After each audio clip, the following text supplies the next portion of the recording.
ይምነ ንመላ ኦርቶዶክሳውያን ንመላ ህዝበ ክርስቲያን ርሑስ በዓል መስቀል ይግበረልኩም ክብል ይፈቱ ኣብ ደገ ከምኡውን ኣብ ውሽጢ ዓዲ ዘለኹም ዝተፈናቐሉ ኣብ ስደት ብሓፈሻ ንህዝብና ርሑስ በዓል መስቀል ይግበረልኩም። በዓሉ ናይ ሰላም ናይ ፍቕሪ ናይ ሓድነት ናይ ምክኣል ናይ ምትሕስሳብ ክገብረልና ይምነ። ካብ ዓመት ናብ ዓመት ንዝዓቆረና እግዚኣብሔር ኣምላኽካስ ምስጋና ይኹን። ብጣዕሚ ደስ ዝብል ማለት እዩ። ዓመት ንዓመት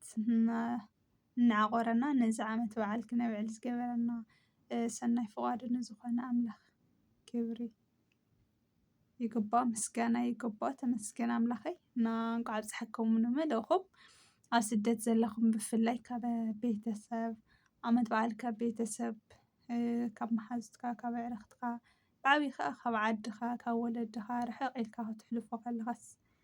ንእሽተይ ይስማዓካ እዩ፣ ብሕታውነት ነገር ይስማዓካ እዩ። ብፍላይ ከዓ ዋላ ኣብ ስደት ኮንካ ኣብ ስራሕ ገለ ክትሕልፎ ከለኻ ነቲ ምስ ወለድኻ ምስ ኣሕዋትካ ምስ ኩሎም ትፈትዎም ቤተሰብካ ኣዕርኽትካ ኮንካ ትሕልፎ ዝነበርካ ሕሉፍካ ትዝክር ኢኻ። ከምኡ ስለ ዝኾነስ ከምዚ ደስ ዘይብለካ ነገር ይስማዓካ እዩ ስደት ክትከውን ከለኻ። ግን ድማ እግዚኣብሔር ይመስገን ዋላ ኣብ ስደት ኮይኖም ነዚ ዓመት ነዚ በዓል ንኽርእዩ ዘይተፈቐደሎም ሰባት ስለ ዘለዉ ነዚ ዓመት ካብ ዓመት ዋላ ኣብ ስደት ንኹን ዓመት ዓመት ንዝዓቆረና ኣምላኽና ግን ክነመስግኖ ይግባአና፣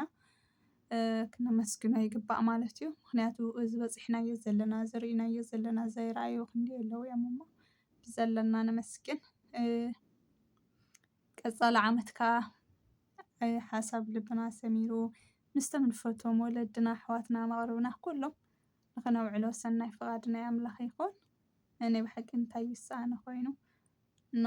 ስደት ዘለኹም ኣጅኹም ኣይክብለኩም ዝደሊ ምጥንካር ጥራሕ እዩ። ንእንጀራ ኢልካ ክስካብ ዝወፃእኻ ተፃዊርካ ዓቕሊ ጌርካ ብዘለካ ኸ ኣመስጊንካ ምሕላፍ እዩ። ኣይተስተማስሉ ኣይክብለኩም ዝደሊ ምክንያቱ ድሕሪ ፀገም ራህዋ ኣሎ። ሽግር ከይሓለፍካ ከዓ ራህዋ ይመፅእን እዩ። እቲ መቐረት እቲ ምቁር ነገር እውን ኣይተስተማቕሮን ኢኻ። መጀመርያ ፅቡቕ ነገር ፅቡቕ ኮይኑ ንኽስማዓካ መጀመርያ ሕማቕ ነገር ክትሓልፍ ኣለካ። ናይ ምግቢ መቐረት ማዕረ ክንደይ ጥዑም ምዃኑ ትፈልጦ ጠሚኻ ኣሎ ኣብቲ ዝሓለፍካ ግዜ እዩ። ብጥሜት ዝሓለፈ ሰብ ምግቢ ማዕረ ክንደይ መቐረት ወይ ማዕረ ክንደይ ጣዕሚ ኣለዎ ይፈልጦ እዩ። ንኣብነት ብሃፍታማት ወይ ከዓ ደቂ ሃፍታማት እንተሪእናዮም ናይ ምግቢ መቐረት ኣይፈልጥዎን እዩ። ምክንያቱ እቲ ዝደልይዎ ኩሉ ግዜ ኣብቲ ዝደልይዎ ሰዓት ስለ ዝረኽብዎ ካብ ህፃኖም ጀሚሮም እውን ደቂ ሃፍታማት ስለ ዝኾነ ዝደለይዎ እናረኸብዎ ስለ ዝዓበዩ ማዕረ እቲ ድኻ ናይ ምግቢ መቐረት ኣየስተማቕርዎን እዮም። ግን ብድኽነት እንተዓቢኻ ሰብ ዝበልዖ ከይበላዕኻ ብትሕት ዝበሉ ምግብታት ንኣብነት ብኽባር ነገራት እናሃልዩ ግን ድማ ብሰንኪ ድኽነት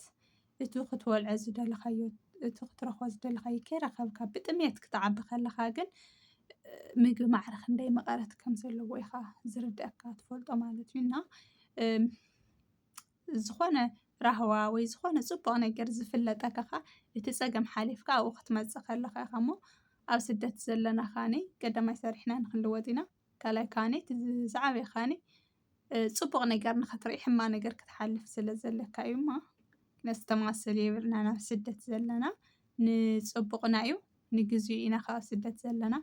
ቀፃሊ ዓመት ምስ ኩሎም ንፈትዎም መቕረብና ሕውስውስ ንብለሉ ግዜ ርሑቕ ኣይክኸውንን እዩ። ንባዕልና እውን ከም ሰብና ወሊድና ተመርዒና ወሊድና መስሪትና ናይ ባዕልና ሂወት ናይ ባዕልና ደቅና ወሊድና ሰፋሕፋሕ ንብለሉ ግዜ ሕውስውስ ንብለሉ ግዜ ርሑቕ ኣይክኸውንን እዩ እና ኣጆና እየ ክብለኩም ዝደሊ። ብዝተረፈ ብድጋሚ ርሑስ በዓል መስቀል ይግበረልኩም። ካብዚኣ ሓሊፈ ግን እንታይ ደ ክብለኩም ደልየ ኣብ ናይ ዳ ሊልን ኣሌክስን ቪድዮ እናረኣኹ ነይረስ ናይ ኣውደ ዓመት ጤል ክገዝኡ ወፂኦም ካብኡ ስሞን ሓደ ጤል 100,000 ገዚኦም ይመፁን። ዝገርመኒ ነገር ኣብ ትግራይ ግን ኣስቤዛ ማዕረ ክንደይ ከቢሩ ኣሎ። እንተኾይኑ እቲ ገንዘብ ሓሲሩ ንሓደ ወጠጦ ክንደዚኣ ትኸውን ወጠጦስ 100,000 ኣይገረመኩምን? ኣነ ይገርመኒ እዩ ዘሎ። ማርያምን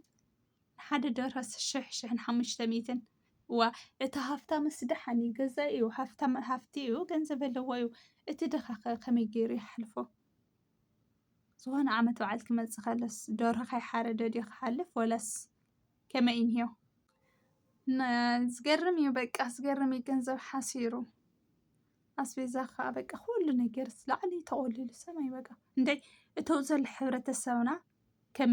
ከመይ ይሕልፈሉ እዩ ብጣዕሚ ዝገርመኒ ማለት ንኣብነት እቶም ሃፍታማት የመይስኑን እዮም ወይ ከዓ ኣብ ደገ ቤተሰብ ዘለዎም እቶም ኣብ ደገ ስለ ዝሕግዝዎም ድሓን ይገዝኡ እዮም ይሕልፉ እዮም ንበሎም እቲ ማንም ሰብ ኣብ ደገ ሓጋዚ ዘይብሉ ወይ እቲ ድኻ ሰብሲ ወላ ነዛ ደርሆ እኳ ዓመት በዓልስ ደርሆ ከይሓረድካ ከምዚ ንኣብነት ብብሄልስ ኣብ ገዛኻ ስግድን ደም ክፈስስ ኣለዎ ኣብ ዓመት ገለ ይበሃል ይዝዋሕ እዩ ሓዲዩ ዝሕብ ዘይገድስ ግድን ዝሕረድ ነገርስ ክህሉ ኣለዎ እዚ ብዓድና ከዓ እታ ዝናኣሰት ክትሕረድ ትኽእል ኣብ ኣውደ ዓመት ደርሆ እያ ደርሆ ንባዕላ 1,500 ሂብካ 1,500 ሓደ ድኻ ካበይ የምፅኣ ሕዚ ደርሆ ድሓን ወላ ደርሆ እሞ ገዚእኻ ክትገዝእ ትኽእል ኢኻ ካፍትያን ካፍትያን ዋህሊ ኢልካ እቲ ዘለኸ ካልኦት ከ ሽጉርቲ ኮሚደረ ካልኦት ኣስቤዛ ቅመማት ንሱ እውን ሰማይ እዩ ተቆሊሉ እስ ከመይ ይጓዓዝዎ ኣለዉ ከመይ ማለት ድኻሲ በእውነት ግን እንድዒ ኣነስ ይገርመኒ በቃ ለሚዶም ወዲሙ ነው ወላ በቃ ወይካ እዞም እንቋቑሖ ንባዕሉ እኮ ይኸቢሩ ወላ እንቋቑሖ ገይሮም ከየሕልፍዎ ማለት እዩ ንኸመይ ገይሩ እዩ ዝሕልፎ ዘሎ እዩ ብጣዕሚ ዝገርመካ ምክንያቱስ ኩሉ ነገር በቃ ሰማይ ተቆሊሉ ይንካኣኒ ብጣዕሚ እዩ ዝገርም ኣምላኽ ይመልሰልና ግዜ ይመልሶ ከይበሃል ኮይኑ እምበረ ንሓደ ወጠጦስ 100,000 ሂብካ ናብራ ክኸውን ኣውደ ዓመት ክትሕልፍ ኣነ ሰብቲ ውሽጦም ዳ ወርቂ ወሒጦም ከይኾኑ ወርቂ ኣለዎም ድዩ ድሓር ምስ ተሓረደ ወርቂ ኣብቲ ከብዶም ዝርከቦም ከይኸውን እምበር ንሓደ ክንዲ ጭፍሪ ዝኸውን ወጠጦ ድማ ክንዲ ይወሃቦ እዩ ብዝኾነ እንዲ ኣነ ተገሪመ ኣለኹ ተገሪምኩም ዶ ሰብና ከመይ ይኸዶ ኣሎ ሰብና እንታይ ይገብር ኣሎ ግን ኣይሻኸሉን ምንም ኣይመስሎምን 100,000 ገዚኦም እቲ ህዝቢ ከዓ ወላ ሓንቲ እዚ ከቢሩ ከምዚ ኮይኑ ዓድና ይቕየር ኣለዋ ዓድናሲ ምንም ሓዊ ይኸውን ኣለዎ ወላ ሓንቲ ነገር ክንገዝእ የብልናን ገለ ኢሎም ከማረሩስ ኣይትብሎምን ከማረሩ ኣይትሪኦምን ኣይትረኽቦምን ታይዳ ብህንፃሩ ይስዕስዑ ኣልኻ ሳዕስዒት መሕለፊ ስኢንካ ተፃቢብካ ከመይ ጌርካ ክትስዕስዕ ነዛ ደው ኢልካ ማእገርካ ክትነቕንቕ እውን ብጣዕሚ ይፀበካ ሰብ ኣለ ዝስዕስዕ በስመኣብ እንታይ ሳዕሳዕ ጥራይ ኮይኑ እቲ ህዝብና ኸ ኣእምሮ ተደፊኑ ኣሎ ብዝኾነ ግን በቃ ኣይጨንቆን ኣስቤዛ ከምዚ ከቢሩ ኣሎ ናበይ ክንኣቱ እንታይ ክንሰርሕ እንታይ ክንገዝእ ገለ ካበይኦም ዘምፅዎ ኣለዉ እቲ ገንዘብ እንድዒ ኣብኡ ዘለኻ ሳዕስዒት ኣብኡ ዘለኻ ጎይላ ርሕስ በዓል መስቀል ኣመልኪቶም ሳዕስዒት ጥራሕ እዩ ዘሎ ኣብ ትግራይ በእውነት በዚ ካሊእ ብሄራት ኣብ ዓዲ ኣምሓራ ብካሊእ ተሪእናዮ ኣብ ቤተ ክርስቲያን እዮም ዘውዕልዎ ኣለዉ ብመዝሙር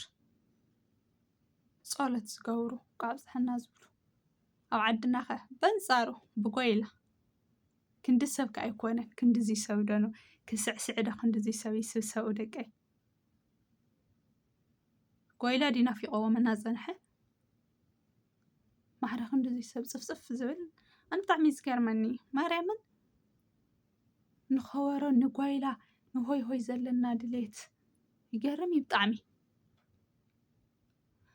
እና እግዚኣብሔር ኣምላኽና ብልብና ይምለሰና ብመንገዲ ይምርሐና ናይ ብሓቂ ሕማቕ ኣላ ትግራይና ማለት እዩ እና ብድጋሚ ርሑስ በዓል መስቀል መላእ ህዝብና ኣብ ደገ ዘለኹም ከዓነይ መሬት ዓድና ረጊፅና ምስቶም ንፈትዎም ቤተሰብ ሕብረተሰብና ንኽነውዕሎ ሰናይ ፍቓድ ናይ ኣምላኽ ይኹን ንቻናለይ ከዓ ላይክ ኮመንት ሰብስክራይብ እናገበርኩም ቤተሰብ ኩኑ ኢኹም ብፍላይ ከዓ ላይክ ግበሩ ብእውነት ላይክ ግበሩ እና ዝነበረና ፃንሒት ነዚኣ ትመስል ነይራ ብካሊእ መደብ ብካሊእ ትሕዝቶ ኣብ ቀፃሊ መደብ ክንራኸብ ኢና ሰናይ ቀኒ ኢኹም ባይ